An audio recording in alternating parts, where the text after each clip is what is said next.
Let's go truthing or faking. Emerald Maxwell's waiting for us at the big board. Very good evening to you, Emerald. Great to see you. Now, this one concerns us a little bit here. 2 weeks ago, you came here to show us how France 24 was targeted by fake news trolls.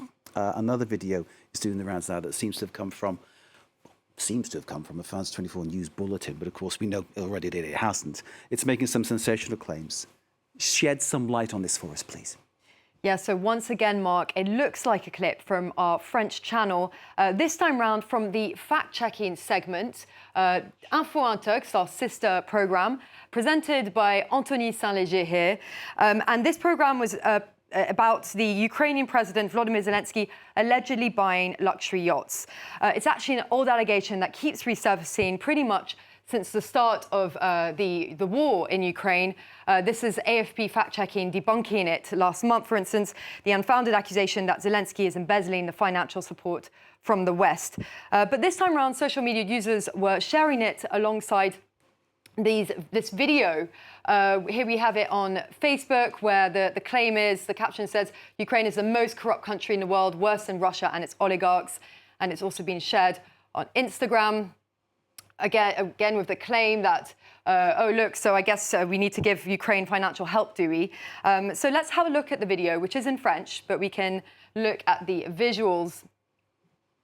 Here we are. We can see, firstly, that the Truth or Fake or France Info, Info Intox logo is partly obscured by this writing here, which says this is where financial support for Ukraine is going. But more than that, it's been quite obviously and clumsily edited. Bits of both Raphael and Anthony's scripts have been cut, and we can see from the jump cuts in parts that that bits of their text have been edited out, and that makes it seem as if they are affirming the allegations about Zelensky rather than debunking them, Mark. I'm left wondering, is anybody actually fooled by this? But I suspect a lot of people are. So Zelensky, once again, target of fake news, but by the same token, France 24 is also a target of this fake news scam. This is becoming a bit of a regular thing, isn't it, Emerald? Yes, and there was another thing I wanted to show you from that video is actually the duration. So this is the real version, which is still on YouTube for anyone who's interested. It's actually, we can see here, nearly 4.5 minutes long, whereas the edited version is only 1.5 minutes long. That's because basically it stops right at the part where Anthony begins debunking those claims. And just 2 weeks ago, there was another example of this where it was a deep fake version of a France 24 news bulletin, again from the French channel, this time to spread fake news about Macron and Ukraine. But it's not always political, and it's not necessarily to always discredit so-and-so. It can also be for commercial ends.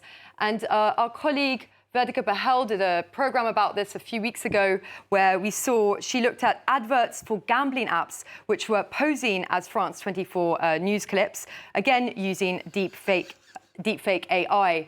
Let's have a look here at an example of it. Once again, it's Anthony being targeted.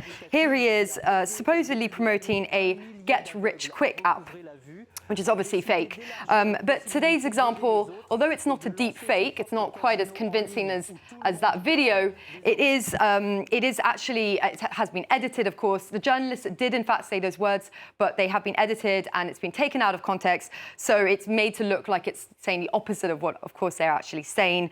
Either way, these are two good examples of the ways it's getting easier and easier to create fake content.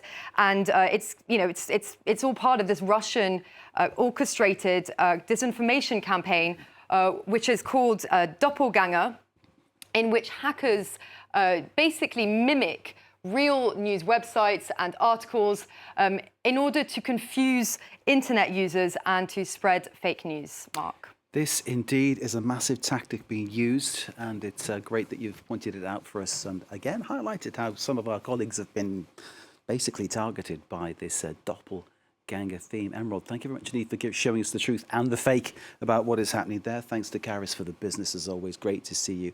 And thanks to you all for watching wherever you're around the world. Do stay with us for more news, proper news that is, here on France 24.